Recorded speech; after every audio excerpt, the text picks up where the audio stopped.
Tahajud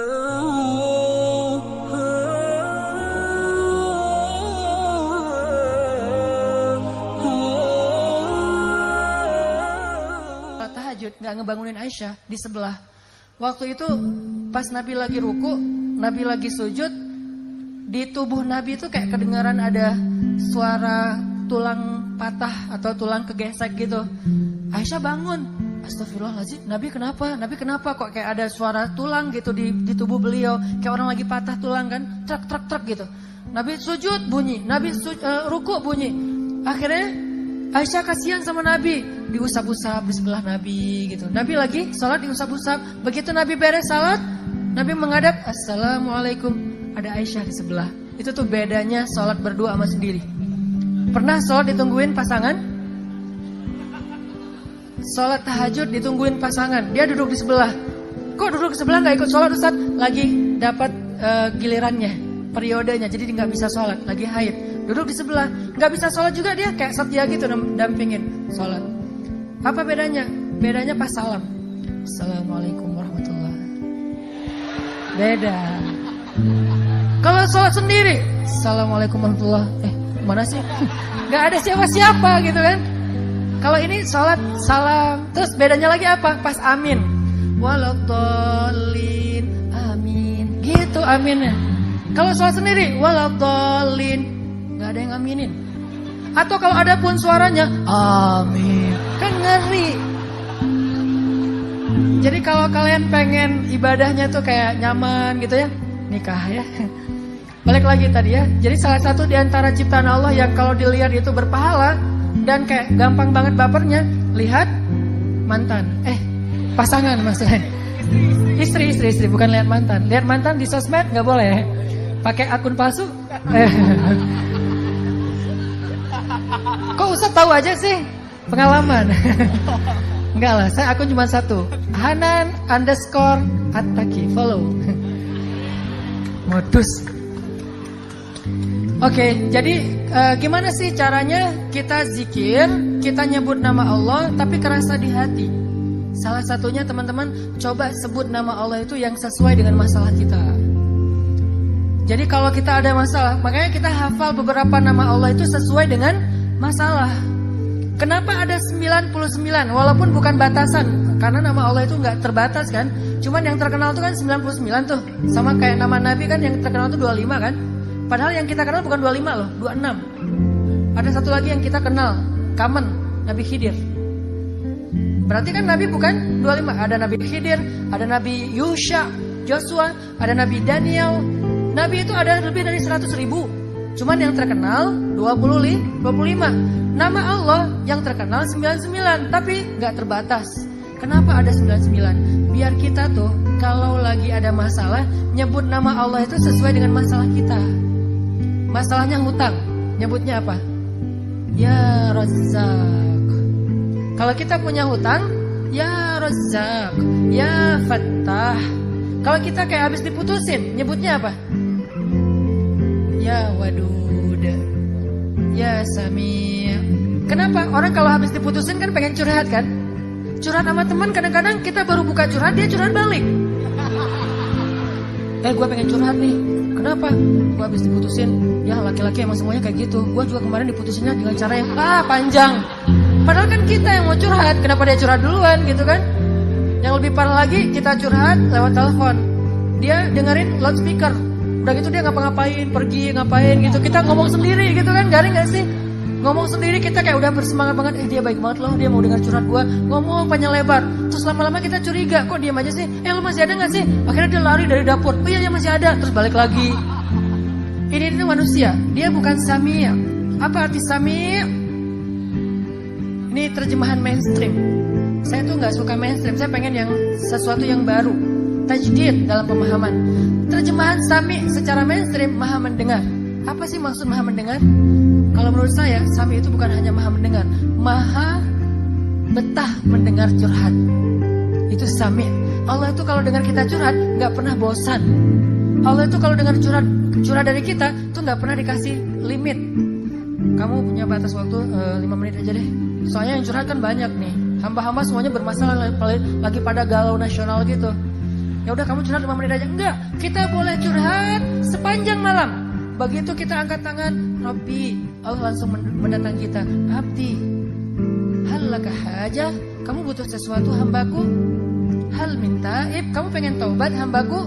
Hal min mustaghfir, kamu pengen minta ampun hambaku? Pengen apa? Pengen apa? Allah yang datangin kita. Allah turun dari langit dunia untuk dengan curhat kita di sepertiga malam terakhir. Allah yang datangin kita. Kalau teman kita kan kita yang datangin dia. Udah gitu kita harus bawa hadiah, kita harus traktirin dia makan, kita harus tambahin dia kuota. Ntar dia bilang, gara-gara curhat kamu tuh kuota gue habis, ya udah gue gantiin gitu kan. Kalau Allah nggak kayak gitu, dengerin curhat kita dan betah banget. Sehingga panggil Allah dengan nama yang sesuai masalah kita. Sehingga PR kita nih, challenge dari saya buat teman-teman, coba teman-teman baca terjemahan dari setiap nama di Asmaul Husna. Kan ada Asmaul Husna tuh, cari bukunya atau googling, kan ada terjemahannya. Coba pahami terjemahan itu. Salah satunya apa? Jabbar, Al-Jabbar. Al-Jabbar ini kan kalau dalam bahasa umum tuh yang maha memaksa, yang maha perkasa, kuasa gitu. Memaksa sesuatu tuh sesuka dia, itu Jabbar. Tapi Jabbar juga dalam makna yang lain, yang maha mengobati sakit hati loh. Itu arti Jabbar. Makanya ke dalam doa ketika kita antara dua sujud, kita baca apa? Rabbighfirli warhamni wajburni. Apa arti wajburni? Ya Allah paksain aku gitu. Enggak kan? Kan wajburni itu dari kata Jabbar. Artinya apa? Ya Allah sembuhkanlah sakit hatiku. Jadi kalau lagi sakit hati, baper, kayak nggak terima kenyataan gitu, apa sih alasannya dan seterusnya? Kenapa sih dia live? Kenapa sih dia pergi? Kenapa dia apa segala macam kayak misalnya nge-reject telepon kita? Cara ngobatin sakit hati, wajiburni ya Jabbar, wajiburni ya Jabbar. Jadi tergantung nada nih. Kalau ya Jabbar itu artinya yang maha perkasa dan memaksa. Tapi kalau ngomongnya ya Jabbar, itu artinya yang menyembuhkan penyakit hati. Makanya coba baca deh Asmaul Husna, itu challenge anak muda ya. Coba baca, gak usah hafal, baca aja dulu. Karena kalau disuruh hafal nanti berat. Baca aja, pas ada masalah ngomong dengan nama itu. Wahai Zat yang maha mendengar, saya lagi pengen curhat. Anak saya, suami saya, apa saya, kayak gitu-gitu kan ada masalah nih, masalah keluarga. Ngomong sama Allah, tapi panggil nama yang sesuai masalah kita. Itu akan kena banget. Satu, tutorial zikir yang bikin hati kita itu kerasa. Yang kedua, coba kalau kita pengen zikir yang berkesan itu, baca juga bacaan-bacaan doa sesuai dengan apa yang pernah diajarin Nabi itu. Nabi itu banyak banget ngajarin doa-doa yang keren. Misalnya doa galau,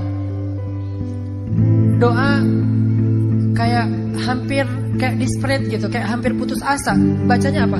La haula wala quwata illa billah. Dan itu ajaib banget.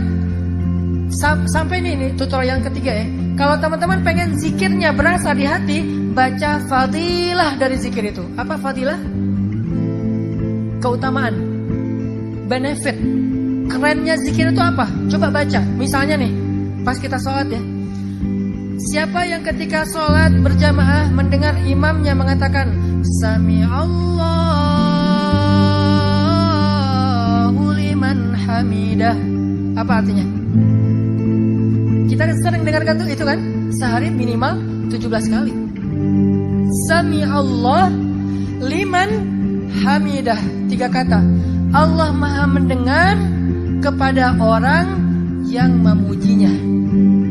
Itu kata imam. Imam kayak ngingetin makmum, puji Allah, Allah lagi dengerin nih, gitu kan maksudnya.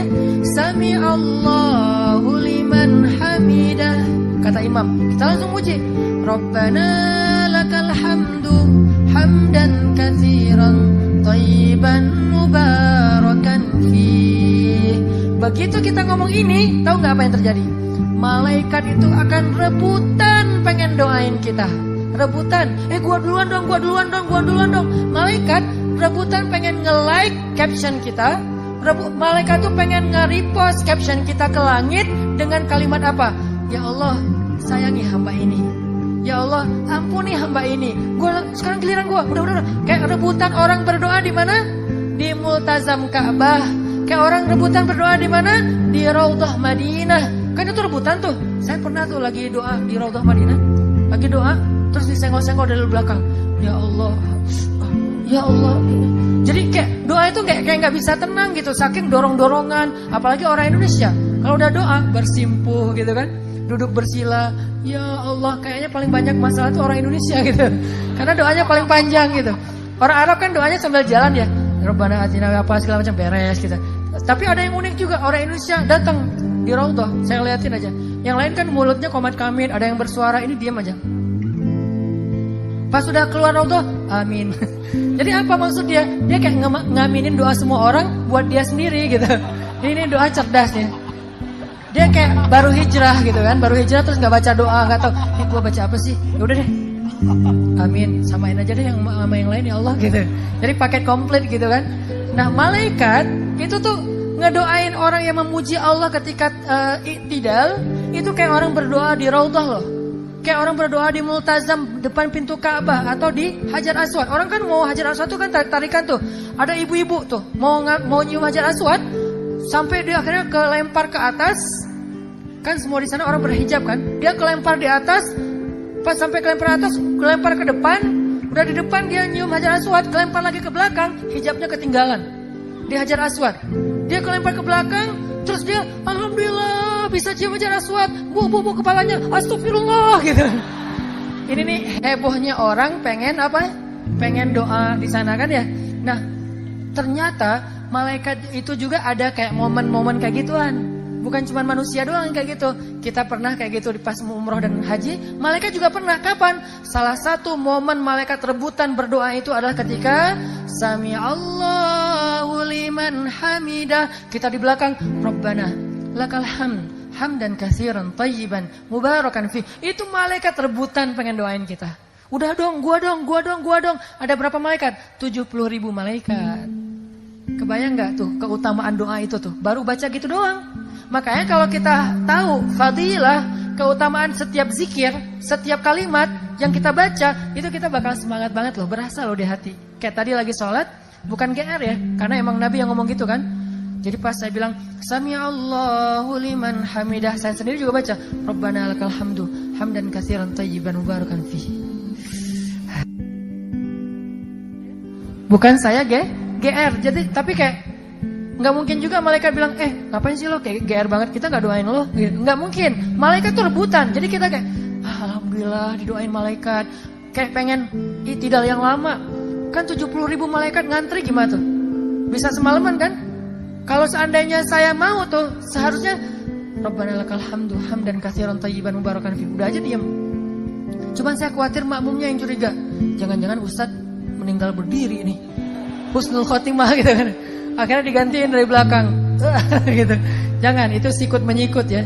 Jangan ikutin cara kayak gitu. Tapi artinya itu keutamaan. Belum lagi nanti pas kita sujud. Pas begitu kita sujud, itu posisi kita paling dekat sama Allah loh. Paling dekat gimana? Allah tuh kayak duduk di sebelah kita. Walaupun gak ada perumpamaan untuk Allah ya. Karena Allah tidak seperti laisa kamitslihi syai'. Ini hanya analogi kedekatan nih. Bukan analogi Allah seperti apa. Analogi qurbah, dekatnya Allah. Itu kayak kalau kita sama temen tuh kayak lagi nempel kulit sama kulit. Lo ngomong apa, lo mau minta apa gitu. Kayak ayah sama anak, ibu sama anak. Anakku digendong, didekap gitu. Allah tuh lagi mendekap kita. Kapan? Pas kita sujud. Jadi begitu sujud kita tuh berasa lagi didekap Allah. Ngapain bangkit cepat-cepat? Kalau kita sholatnya sendiri. Kalau sholatnya berjamaah ya harus bangkit waktunya. Daripada nanti makmumnya curiga, tiba-tiba ada yang lagi sujud lama gak bangkit-bangkit. Ada yang gini, apa sih imamnya? Jangan-jangan batal. Tiba-tiba ntar imamnya hilang, tinggal makmum gitu kan ya. Kenapa? Batal wudhu gitu. Akhirnya sujud yang lama. Kenapa? Karena Allah lagi dekat banget sama kita pas kita sujud. Sehingga kita baca Rabbi ilaika aslamtu wa bika amantu wa alaika tawakkaltu. Bukan wa alaika aftartu wa bika apa? Itu mah doa iftar ya. Enggak. Ini artinya teman-teman 3 itu ya. 1, hafal Asmaul Husna. Kedua, hafal doa-doa yang diajarin Nabi, diajarin sahabat, diajarin ulama. Boleh nggak Ustaz doa kita bikin sendiri? Boleh, selama itu baik. kok boleh Ustaz? Berarti bid'ah dong? Enggak bid'ah. Emangnya di zaman Nabi itu ada doa tentang ujian nasional enggak? Terus kalau anak kita ujian nasional doanya gimana? Nggak bisa doa dong Ustaz, kan nggak ada contohnya dari Nabi. Soalnya anak Nabi nggak ada yang ikut ujian nasional. Doa itu adalah ibadah mutlak secara fikih. Arti mutlak bebas selama dia baik. Beda dengan muqayyad. Kalau sholat itu muqayyad, udah ada aturannya, how to-nya. Kalau doa mutlak bebas. Kita bisa berdoa nggak angkat tangan, freestyler gitu kan. Lu lagi ngapain? Lagi doa? Aku nggak angkat tangan, gua free ride sih. Jadi kayak nggak ngangkat tangan gitu. Ya Allah, santai banget anaknya. Nabi pernah doa nggak angkat tangan? Pernah. Doa apa? Doa pas naik kendaraan. Karena Nabi baca doa itu pas lagi naik. Kebayang nggak angkat tangan lagi naik kendaraan? Gimana tuh? Apalagi moge naik Harley sambil naik tuh sambil baca doa kan nggak mungkin ya sambil angkat tangan. Pasti Nabi pegangan setir gitu kan. Setir itu adalah tali kekang onta, itu setirnya gitu. Jadi doa nggak pakai angkat tangan boleh. Atau angkat tangan juga boleh gini. Ada yang angkat tangannya gini. Girly banget sih. Kan dia, kenapa kok gitu? Aku kan feminim sih. Jadi doanya tuh kayak girly banget gitu kan. Ada yang doanya standar gitu. Ya Allah. Ada yang kebuka, ada yang ketutup, tergantung gayanya masing-masing. Ada juga yang doanya tuh kayak berharap banget. Ada yang kayak gitu. Ada yang doanya tuh gini.